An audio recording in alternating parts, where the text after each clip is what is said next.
Hey, Coach, how are Hey, Coach. Happy New Year. Happy New Year to you guys. Happy New Year.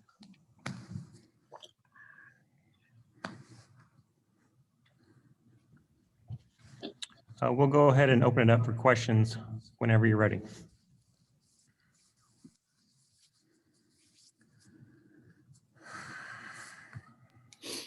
Coach, you referenced the shooting stroke. Oh.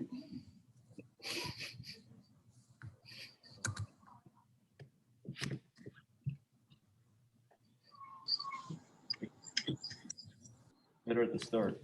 Does it feel like it's not very good?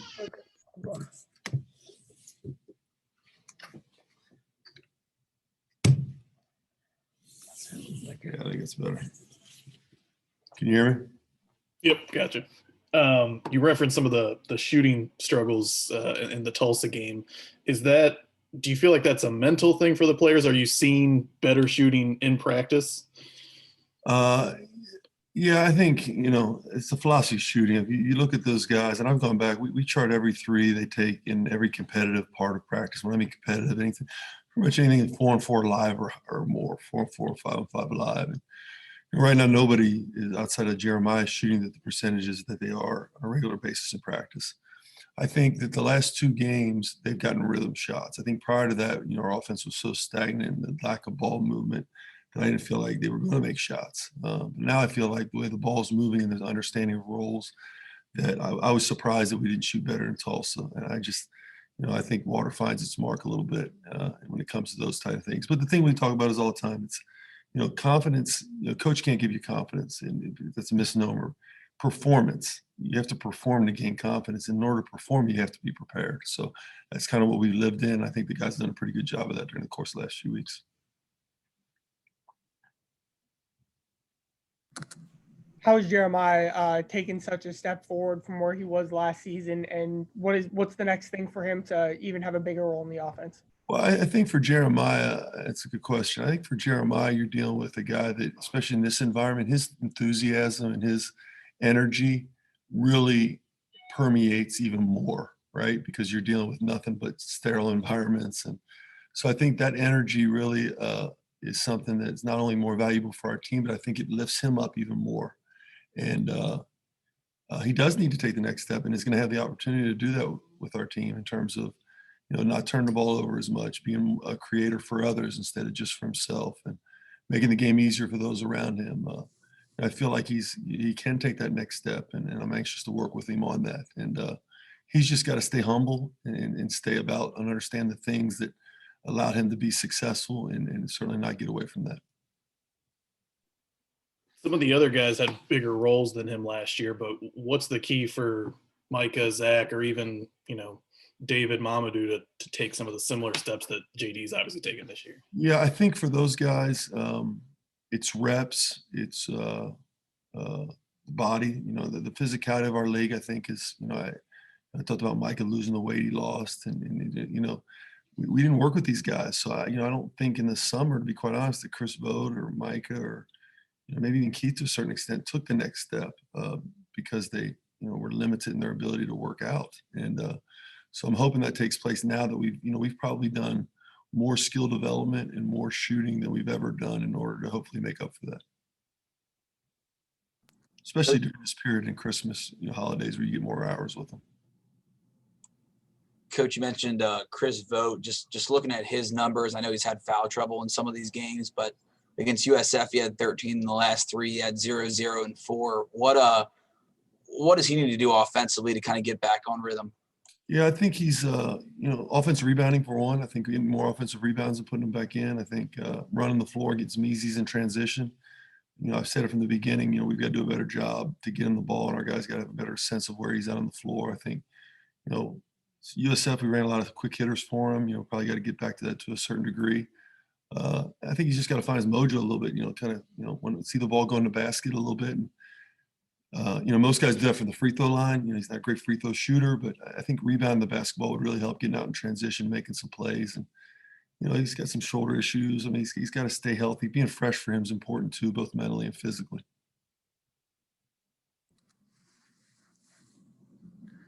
Coach, I think we forget sometimes that, these guys are 18, 19, 20 years old, maybe not you, but just in general, how much has mental health played a role in just these last struggles of these last few games? Well, I think in general, Keith, just look at all the guys across the board. We've got teams in our league that are having some great success that have lost their best players because of that. We're playing, and I don't know why exactly necessarily, but you just see it across the country about the opt-outs and the things that take place. That this is not a normal year, and it's not a normal day, and it's not. And those things are, it's magnified right now because people are talking about it, but it's important. We've gone through it on our team. We've got one young man right now that's going through it openly, and we're here to support him like we've been since the beginning. So it's just, they don't get to go home to their family. I get to go home to Lisa and the kids. They don't. They not on weekends, not on a day off. And this bubble for us is real. I mean, we haven't had a team dinner together in a room at a restaurant in over a year. I guess the last time was the night we flew to Texas to have a nice dinner at Ruth Chris and flew back because we didn't have a conference. We didn't have a conference tournament game. We just flew back, and that was the last time this team had a meal together. So when you played football, but basketball is a boutique, right? So basketball is smaller groups, and it can often be difficult because you don't have such a large group. It's smaller guys, and we found our guys are going back to their room more by themselves. It's just it's more challenging than I probably anticipated, and for them at that age, that can be hard.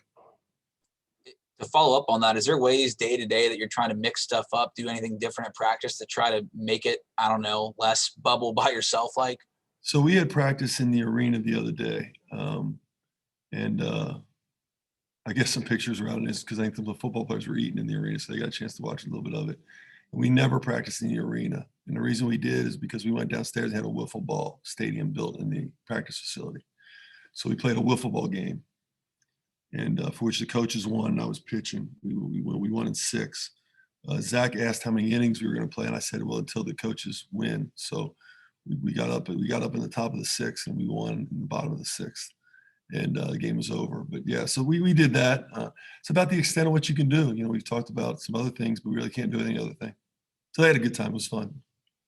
Can you spin it with a wiffle ball? You got a good curveball with that? I was spinning a little bit. We had might have had 2 or 3 different balls that I was able to hide and throw just to certain guys that everybody couldn't go very far when it hit. That might have happened a little bit. They didn't quite catch on to that. Might have the umpires in our pocket a little bit, but other than those few things, I thought it was a pretty good time. Who's good and bad at wiffle ball among your players? Oh, I'm happy to mention that. As far as staff or players. Players. As far as our players go, I think the ones that were good was very far and few between. Sam was pretty good. DeJulius, thank God he plays basketball. I think they skipped him a few times.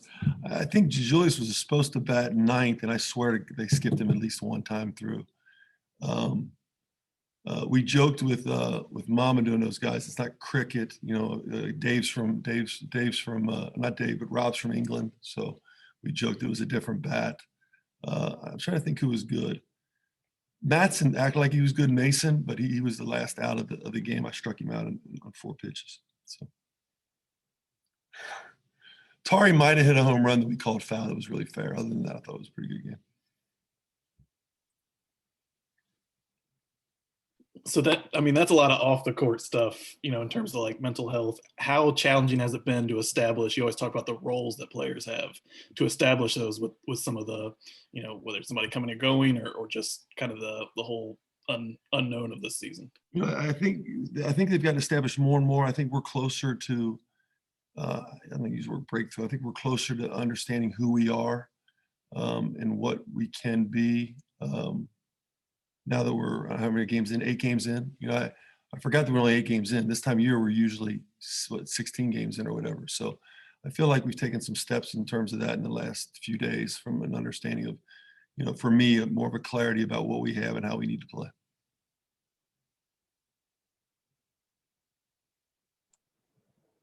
At what point do you feel like an urgency to win? Do you ever press, or do you just want those cards to play out on the court and see where they lay at the end of the season? No, it's Cincinnati, so you always have a sense of urgency, and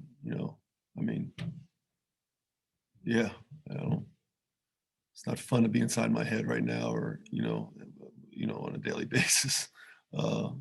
So I joke with my wife. It's I see where coaches, some coaches drink. We have access to drinks in my house, but I haven't touched them.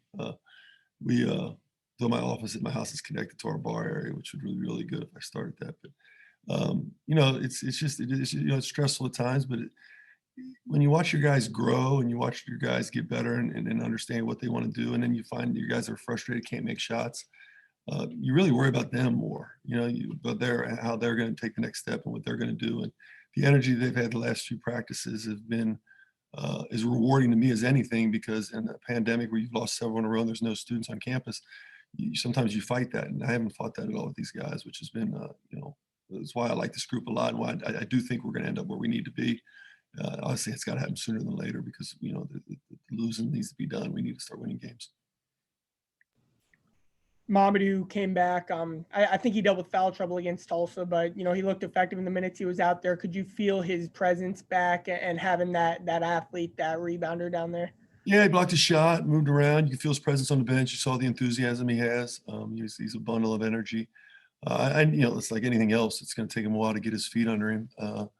But I think he's had quite a few extended practices now, and I think he'll play that much better going forward. And he understands what he needs to do for us. It helps with his athleticism at the rim. We just got to do a better job handling the physicality piece that the other teams can bring when he's at the 5.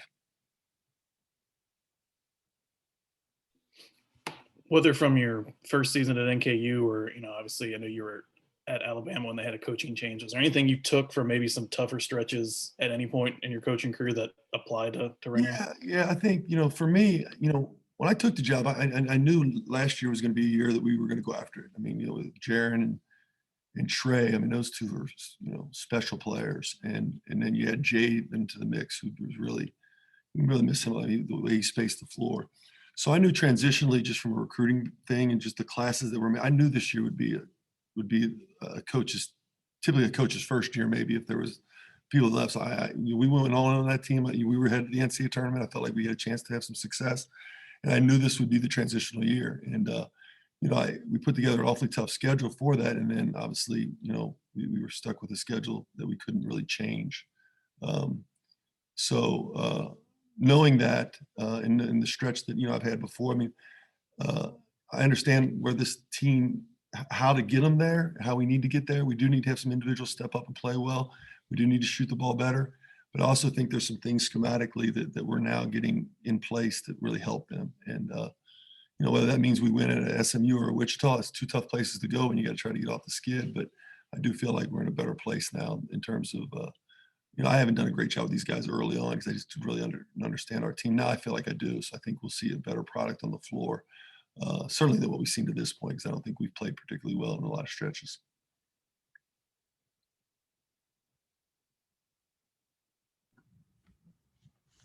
Anything else?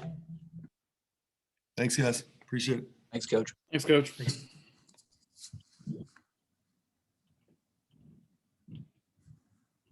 All right. Thank you, Coach.